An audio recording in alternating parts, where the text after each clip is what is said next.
পরবর্তী আমি যে টপিকে বলবো সেটা হচ্ছে যে বয়স্কদের উপর নির্যাতন, যেটা আমরা কাজ করছি শ্রদ্ধা থেকে, এটা আমাদের স্বাধীনতা ফিরিয়ে আনতে, বয়স্কদের স্বাধীনতা ফিরিয়ে আনতে কতটা ভূমিকা পালন করছে। শ্রদ্ধা এনজিও থেকে বয়স্কদের উপর হওয়া শারীরিক ও মানসিক নির্যাতন বন্ধ করতে শ্রদ্ধা এবং হসলা যে কাজ করে চলেছে, এটা স্বাধীনতা কতটা ফিরিয়ে আনছে বয়স্কদের জন্য। আমি রামশঙ্কর স্যারের কাছে চলে যাব এর উত্তরের জন্য। আচ্ছা বেশ, মিনতি ম্যাডামের কাছেই যাচ্ছি।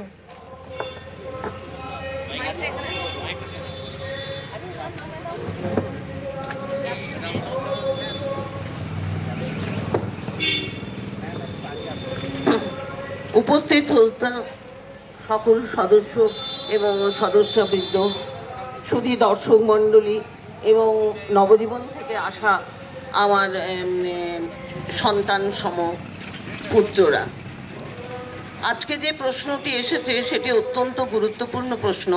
আমার কাছে যে প্রশ্নটা এসেছে, মানে বয়োজ্যেষ্ঠদের স্বাধীনতা, এটা অত্যন্ত গুরুত্ব। কারণ স্বাধীনতার কথার অর্থই হলো স্বযুক্ত অধীন, আমরা স্বাধীন। স্বাধীনভাবে এতদিন কাটানোর পর মেডিকেল কলেজে সরকারি মদত পুষ্ট দুষ্কৃতীদের তাণ্ডব নৃত্যের প্রতিবাদে কোটি কোটি, তার অর্থ স্বযুক্ত অধীন মানে স্বাধীন। আমরা এতদিন ধরে বয়স্করা যারা স্বাধীনভাবে কাজ করে এসেছি, হঠাৎ যদি পরাধীনতার গ্লানি আমাদেরকে স্পর্শ করে, তাহলে আমরা সত্যিই খুব ভেঙে পড়ব এবং আমাদের জীবন কন্টিনিউ করতেও খুব অসুবিধা হবে। সেই জন্য আমি বলি বয়স্কদের স্বাধীনতার প্রয়োজন আছে। শুধু বয়স্ক নয়, নারী পুরুষ সকলেরই স্বাধীনতা দরকার। স্বাধীনতা না থাকলে সে নিজের মতন করে সে বাঁচতে পারবে না। সেই জন্য আমাদের আন্দোলন 19 শতক থেকে শুরু হয়েছে। 19 শতক থেকে যে আন্দোলন নারীদের শুরু হয়েছিল স্বাধীনতার জন্য, সেই স্বাধীনতার আন্দোলনে আমরা নিজেরা হয়তো সেই আন্দোলন আমরা দেখেছি। সেই জন্য 8ই মে আমাদের নারী বর্ষও পালন হয়। তো আমি বলছি যে পুরুষ এবং সমান, এরা পুরুষ এবং নারী একই বৃন্তে দুটি ফুল, উভয়েরই স্বাধীনতার প্রয়োজন আছে এবং আমি মনে করি স্বাধীনতা ছাড়া কেউ বাঁচতে পারে না। তাই আমার আজকের এই প্রশ্নটিতে আমার বলার কথা যে স্বাধীনতা যখন আমাদের দরকার, সেটা জেনেও যখন আমাদের সন্তান সন্ততিরা এই বয়সে তাদের মা বাবার উপরে নিগ্রহ চালায় এবং মনোকষ্ট দেয়, তাতে করে তাদের দেহ এবং শরীর ও মন ভেঙে যায়।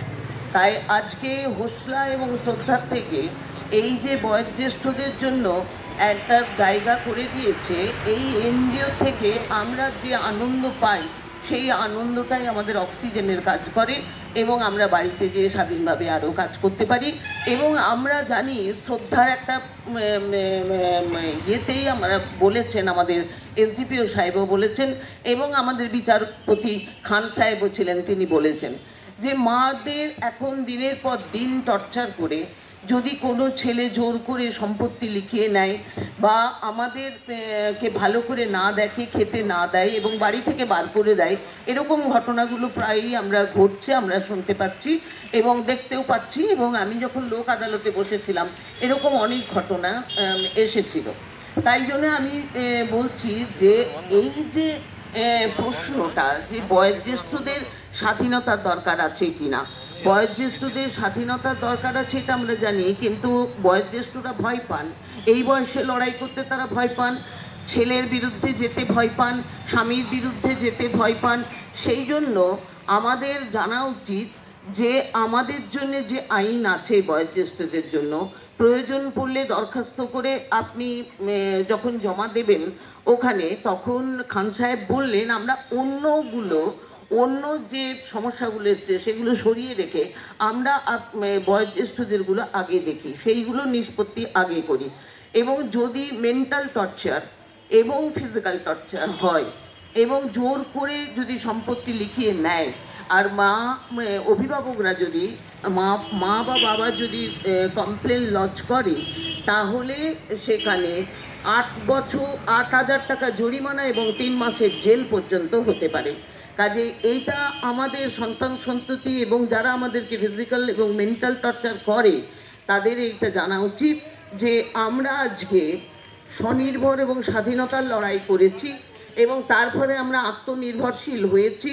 আমরা পুরুষের সমান অধিকার দাবি করেছিলাম, সমান অধিকার কতটা পেয়েছি জানি না, কারণ এই পুরুষতান্ত্রিক সমাজ ব্যবস্থায় পুরুষদের হাতেই যখন শাসনের ক্ষমতা আছে, সেই জন্য আমরা পুরোপুরি স্বাধীনতা পেয়েছি বলে মনে হয় না।